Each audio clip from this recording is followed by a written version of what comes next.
Soundness examination of bores. In post-pubertal bores as early as 5 months of age, testes should be symmetric, with less than 1 centimeter difference. Each testes must have a minimum length of 8 centimeters.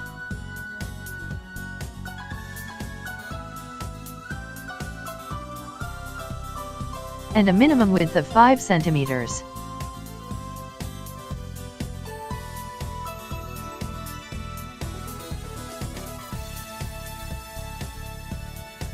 In semen evaluation, collect the semen with the bore mounted. 2 techniques can be used, manual and automatic. In the manual collection, a dummy sow is used on a trained bore.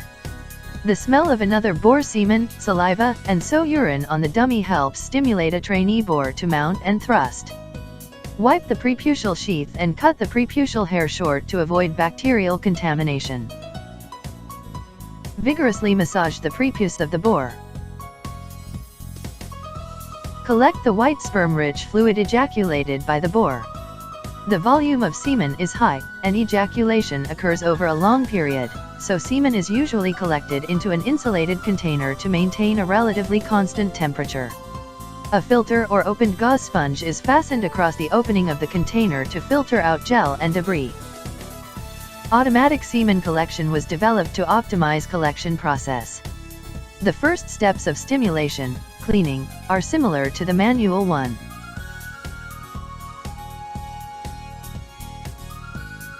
Once the penis is out, take it with the artificial cervix and then fit it into a compression system that maintains the erection of the bore without using the human hand.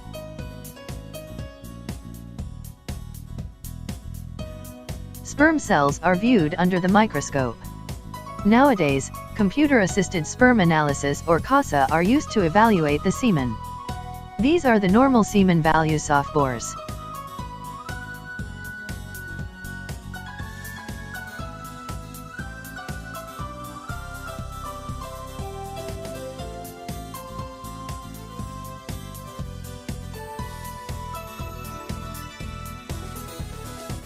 Breathing soundness examination in bulls. Breathing soundness examination in bulls is usually performed before purchasing a bull and before breeding season in order to screen for the animal's breeding potential. Fertility of the bull is usually determined by the animal's physical capability, sperm quantity, sperm quality, sex drive, and social rank. For the physical examination, the body condition score is taken into account. The bull must be physically fit because it will eventually lose weight during the breeding season, which may result to failure in breeding cows. The mouth, teeth, and eyes are checked for any lesions and abnormalities. The feet and legs must also be checked, observing for any sign of lameness, which may be caused by arthritis, foot rot, or laminitis. A bull should also have a good body conformation, since bad conformation increases the risk of lameness in the animal, resulting to difficulty in breeding. Palpate the genital organs. Check if the bull can fully extend its penis. There are disorders wherein the penis could not exit and enter the prepuce. Phimosis is the inability of the penis to exit the prepuce, while paraphimosis is the inability of the penis to enter. One should also check for the presence of a persistent frenulum. Persistent frenulum is when the prepuce remains attached to the glans penis. The penis should also be examined for presence of fibropapilloma, which can cause hemorrhage during breeding.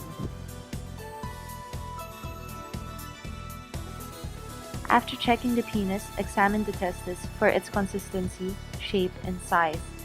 The testis should be freely movable within the scrotum and should be symmetric. Checking of the size of the testis is important, since the size is correlated with sperm production and the age of puberty. After checking the penis, palpate the epididymis and check for any swellings around the area. One must also measure the scrotal circumference at the widest point of the scrotum. Palpate other accessory sex organs, such as the epididymis, prostate, and seminal vesicles. After the physical examination, the sperm of the bull is collected for the reproductive examination. Semen collection is usually done by artificial vagina, the electroejaculator, or by manual massage. The method depends on how the animal is trained. The sperm samples are then stored correctly and are analyzed in the laboratory. The percent motility of the sperms should be more than 30%, while 70% of the sperms should exhibit a normal morphology to deem the animal able to breed.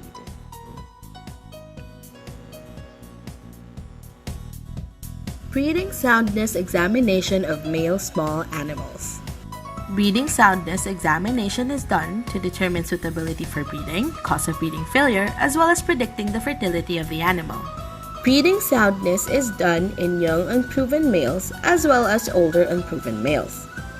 The breeding soundness examination for male small animals should begin with a thorough reproductive and general health history. Past and intended breeding management are noted as well as outcome of any breedings already performed. A routine general history including diet, medication, environment, and health status is also taken. For the physical examination, abnormalities that may adversely affect breeding should be noted. Screening for relevant heritable defects of concern should be advised. A thorough physical examination should be performed with particular attention given to the genitalia. The penis should be fully extruded from the prepuce and examined. Checking of the penis of the cat may require sedation. If hair accumulates around the base of the feline penis, it may prevent copulation, therefore it should be removed.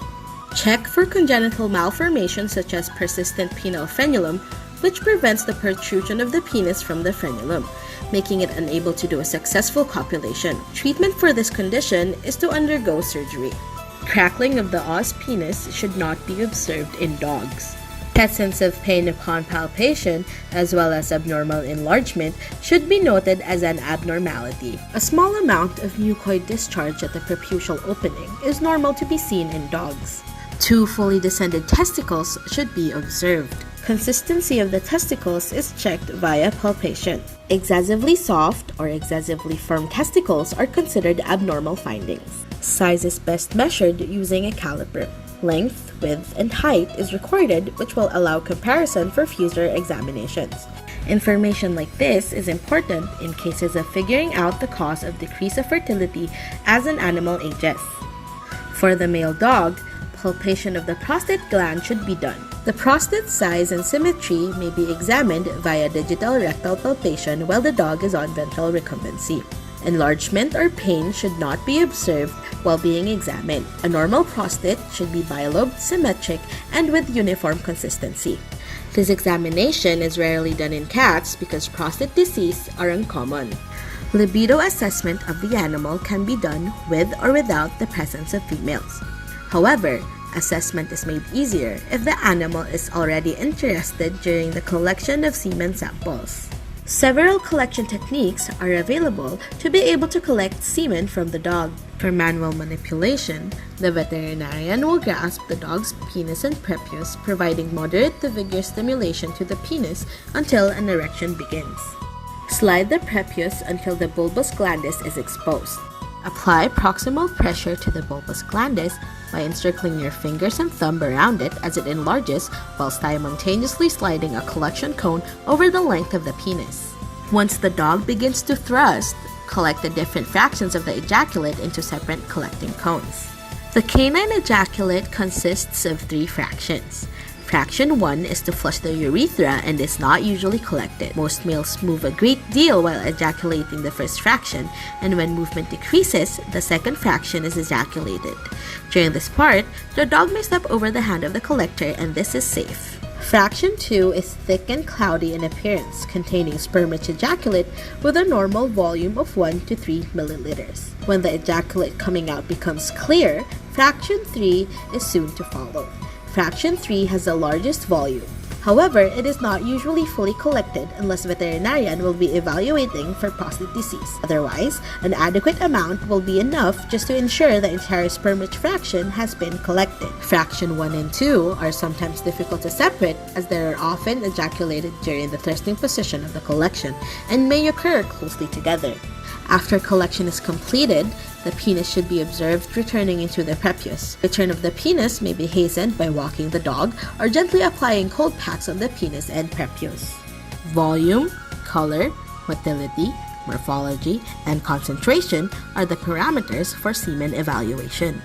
Any derivation from the normal parameters will be considered abnormal. These abnormalities may be caused by severe stress, testicular hypoplasia, hypothyroidism, toxicity, nutrition, obstructive lesions, or acute immune disorders. Aside from physical examination and semen evaluation, testing for Brucella canis is also done. Brucella canis is a gram-negative bacteria that may cause abortions in dogs. If all of the above findings are within normal limits, the dog or cat is considered satisfactory.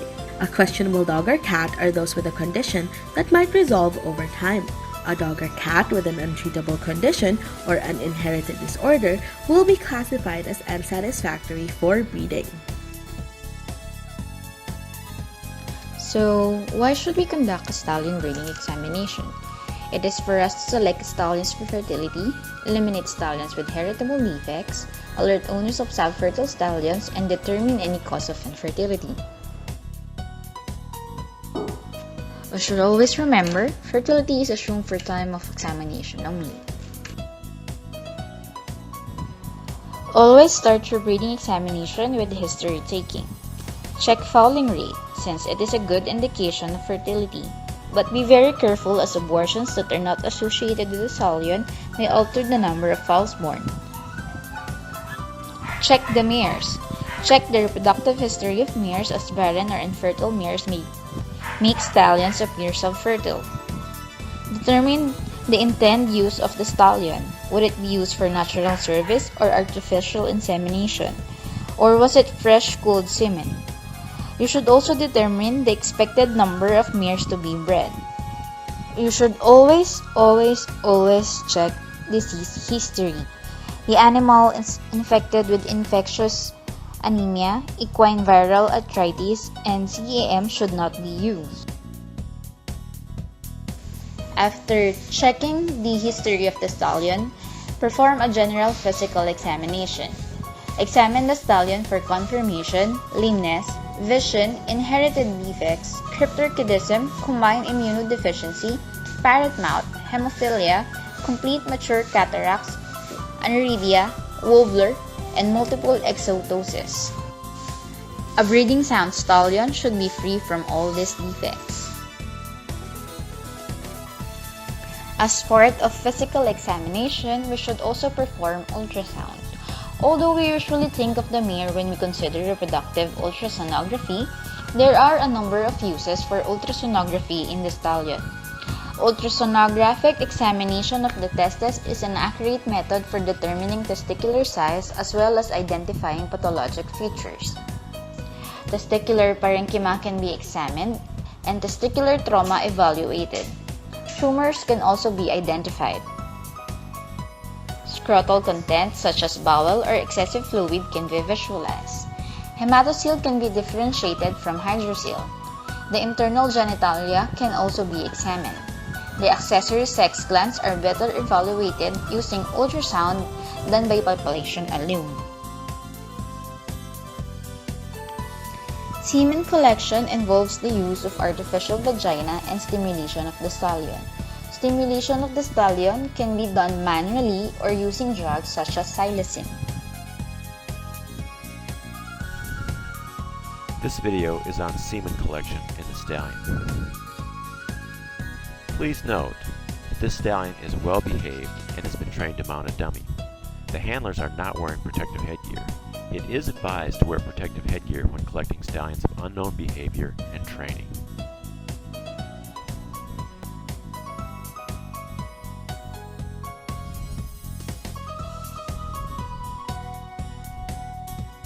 Both people are on the left side. If there's a problem, everyone moves and pulls the head towards them.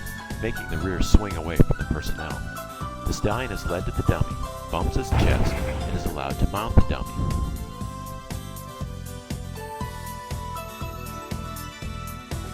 The person collecting the semen moves in and diverts the penis into the AV, keeping the AV in as natural an alignment with the vagina as possible. The stallion handler is holding the left front leg to prevent pawing of the semen collector. This shows the natural alignment of the AV with what the vagina would normally be.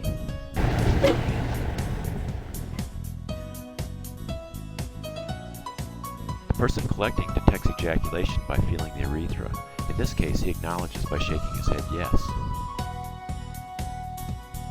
The stallion now dismounts. Note the scream by the stallion as he dismounts. The collector keeps the AV upright to prevent spilling any semen. This stallion has lost his erection, and we do not see the bell or flare. The water is immediately poured out of the AV to prevent semen from damming up inside because of the water.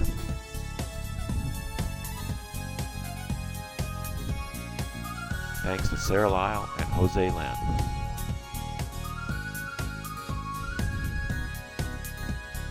An LSU Therogenology video. After semen collection, perform semen evaluation. Check for the amount or volume of the semen. Check the color and the smell. Microscopically, check for motility and sperm defects. You should also check the pH of the semen. Always perform a second semen collection. A second semen collection should be performed 1 hour after the first collection.